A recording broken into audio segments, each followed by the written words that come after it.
शक्तिष्ठे जनारूपा जडशक्ति जगन्नपुत्री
प्रतिष्ठा सदशत्रुपदारिणी अष्टमूर्तिरजागोऽस्ति लोकनाथा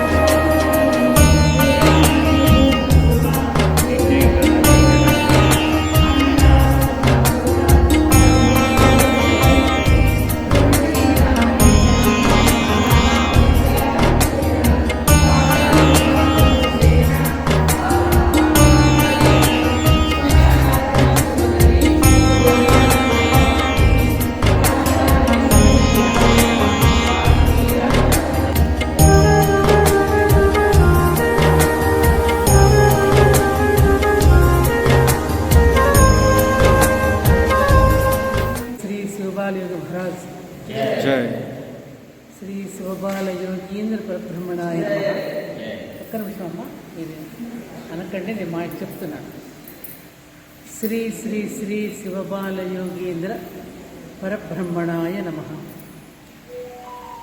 శ్రీ స్వామీజీ హైదరాబాద్లో శంషాబాద్ గొల్లపల్లి ఆశ్రమంలో ఉన్నప్పుడు ఒక పథ నిర్దేశం చేశారు. ఏమిటంటే ప్రతి ఏటా వచ్చే వినాయక చవితి పర్వదినం అన్ని ఆశ్రమాల వారు భాగ్యనగరంలో జరుపుకోవాలని, అలాగే శ్రీరామ నవమి పండుగ గుంటూరు ఆశ్రమంలో జరుపుకోవాలని, అలాగే అనంతపురం ఆశ్రమంలో దేవీ నవరాత్రులు జరుపుకోవాలని, ఒక్కొక్క చోట ఒక్కొక్క పర్వదినాన్ని జరుపుకోవడానికి స్వామీజీ నిర్దేశించారు.